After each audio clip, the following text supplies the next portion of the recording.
Right now, it's my pleasure to introduce our special guest. We've had him here before, and we're welcoming back. He's the grandson of Groucho Marx. So, ladies and gentlemen, Andy Marx, doing trivia. Thank you.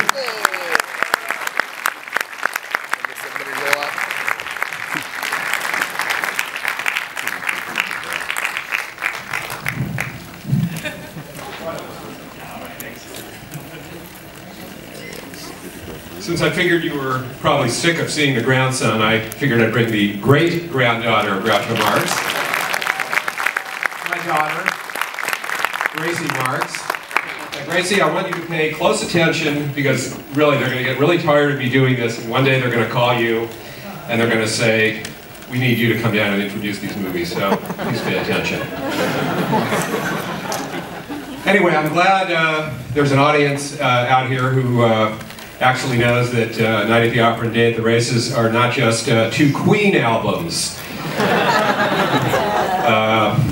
And anyway, these are two wonderful movies, and I really actually would like to thank Grant and all the programmers that put these films on, because it's wonderful to be able to see these on the big screen.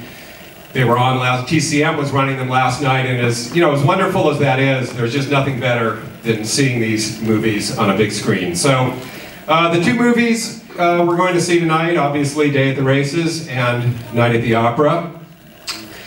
I was actually about Gracie's age the first time I saw Night at the Opera, and that was a day when the only way you could actually see one of these great movies was on TV. I know a lot of you find it hard to believe, but there were not DVDs, there were not video cassettes, you couldn't steal it from the internet. And I was at her age, and I remember my parents said, come in, there's a movie on we want you to see. I had never seen my grandfather on film, and A Night at the Opera was actually on. And I thought it was pretty great, and to this day, I can still remember, being sort of completely blown away by the stateroom scene. I mean, I literally can remember me sitting in the den watching that. And I would always check the TV guide after that for when there would be the occasional Marx Brothers movie on. And my parents had one of these big giant tape recorders. Here I am dating myself again, talking about tape recorders.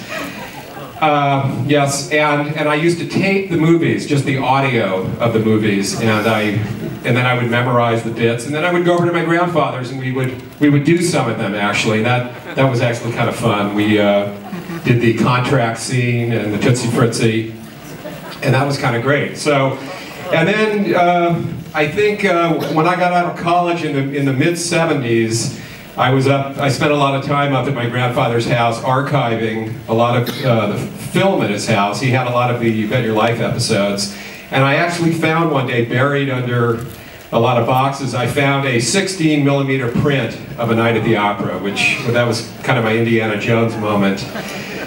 And it was great, and I said, Grandpa Groucho, which is what I used to call him, I said, look, I found this print of A Night at the Opera, let's watch it. So we started watching it, and he really got into it. And this was in the early 70s when the sort of Groucho mania was taking hold, and he would, every night he would screen it and there would be different people. I remember a very young Jack Nicholson coming over to the house in like 1973 watching Night at the Opera. It'd be Elliot Gould, I don't know, just all these people, because again, there were no other outlets to actually see these. And then of course, along came the video cassette, and Night at the Opera was actually the first movie I ever bought on a video cassette. It cost me $100. I mean, that's kind of unbelievable, but fortunately DVDs came along and we were able to get this. So, anyway, Night at the Opera, 1935. This is the actual, I guess this is the 75th anniversary. Kind of was the rebirth of the Marx Brothers after getting dropped at Paramount. That came about because Chico was a card player with Irving Thalberg, and Thalberg liked Chico's sense of humor, and he knew that the Marxists needed a job, so he said, come over here and we'll make a movie. So then, of course, they did that.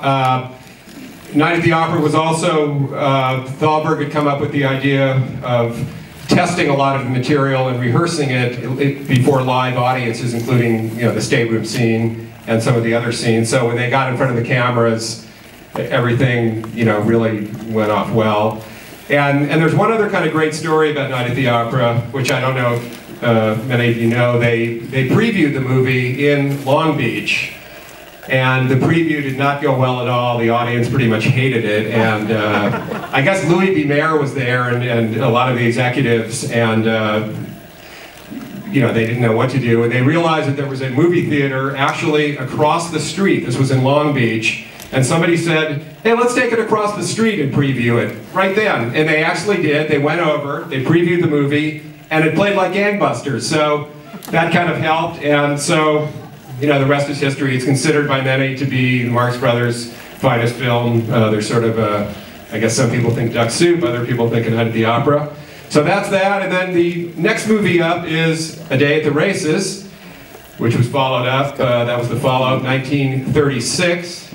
This movie also I love very much because it features, I don't know if any of you know this, you probably don't, but my other grandfather was the acclaimed songwriter Gus Kahn. And if you don't know him, you might know his songs, Makin' Whoopee, It Had to Be You. If you just wrote those two songs, that actually would be a good enough career. But he actually went on to write Pretty Baby, The One I Love Belongs to Somebody Else, I'll See You in My Dreams. And they actually made a biopic called I'll See You in My Dreams, starring Danny Thomas and Doris Day, directed by Michael Curtiz. So anyway, this movie features a song that's kind of become a jazz standard called All God's Children Got Rhythm. It is from a sequence that unfortunately some people today find slightly offensive, but whatever, you know, those are the same people that don't like A Birth of a Nation. So anyway, what can I tell you? So anyway, enjoy the two movies. Again, thank you for all, you know, for coming out. American Cinematheque, thank you for screening these. Have a wonderful, wonderful time, and have a happy New Year. Say goodnight, Gracie. Good night, Gracie.